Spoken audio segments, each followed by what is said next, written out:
Hi everybody! So today we are doing another experiment, as you can tell, and this experiment is called the Color Explosion, and I'm very excited to share this one with you because I think it is so cool. And our experiment just has 3 materials that we need. However, materials that you need are your science notebook and a writing utensil. It can be a pen or a pencil.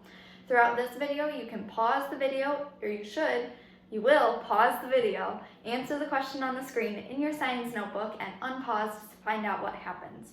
Hopefully, you have these 3 materials at home so you can try it out for yourself. You do not have to. However, I think it's very cool to see your science experiments. And so if you do choose to try this experiment out, take a picture of you doing the experiment, being a scientist, or your final product. And if you want to email it to me, I'll post it to our Google Classroom so I can show you all off. Okay? So for our experiment, you will need just 3 materials. You'll need some water. I'm using water in a mason jar. You can use any amount of water, but you want to make sure it's in a large glass. You will need some vegetable oil. I have about half a cup here, but again, it doesn't matter exactly the measurement that you have. All right. To start out our experiment, we're going to take our glass with the food color, the vegetable oil. We want our glass with the vegetable oil right in front of us. We can set the water aside. You're going to grab your food coloring. Before we start, make sure you have something to cover your surface. I'll be right back.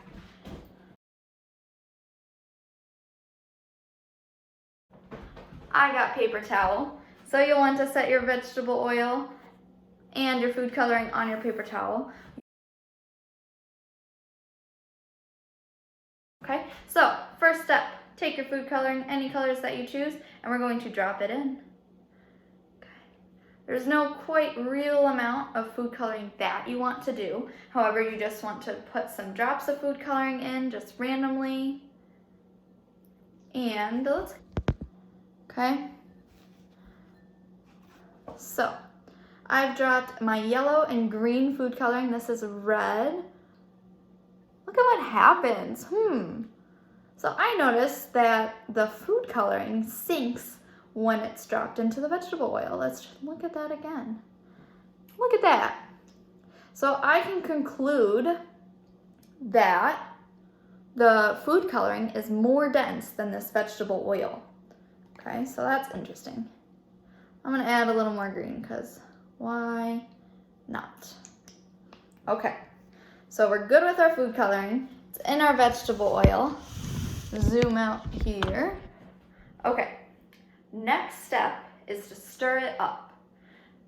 Let's get something to stir it with. All right, I'm using just a butter knife to stir it up. You can use something similar. You can use a fork, you can use a spoon. You can use whatever you want. Okay, so I'd like you to watch as I stir. Look at what happens to that food coloring. It looks kind of weird. I'm stirring, I'm stirring, I'm stirring, I'm stirring. Let's get a close-up shot.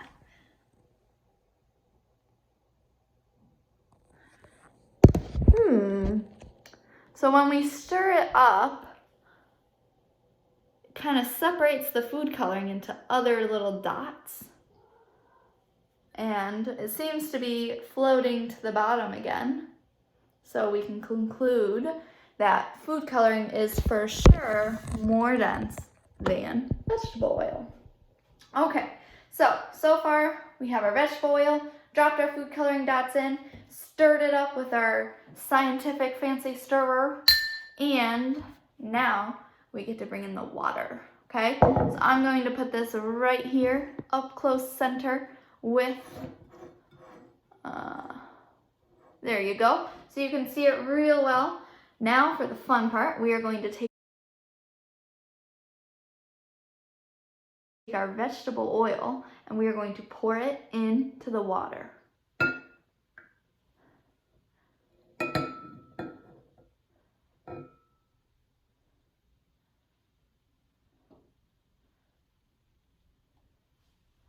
Okay, and now we wait.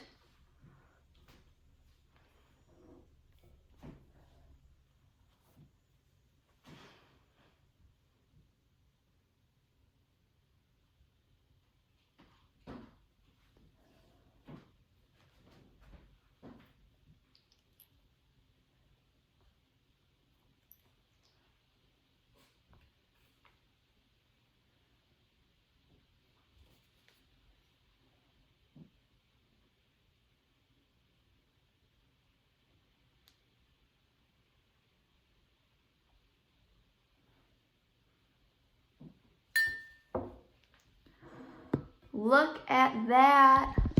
Let's see.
All right, so right now we're still watching our jar of water. It is having some real cool explosions of color happening.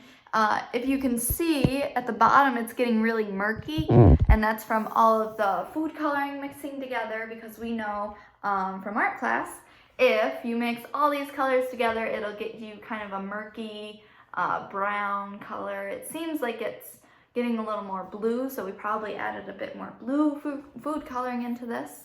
But if you see, I see like a little bubble of food coloring here, and it seems like it's all draining down through this, and then finally it's mixing with the water, and we know when we mix water and food coloring together, they will mix together and the water turns into that color. However, if you notice, is the oil, is that mixing with the water?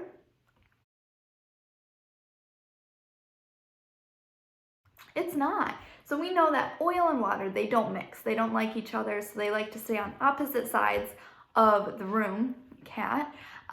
So our water and our oil is not mixing. However, the food coloring, because it's more dense than the oil, just like we found out, when we put it and we dropped it into the water, the oil stayed, and all the food coloring was able to kind of filter through that oil and go right down and join the water.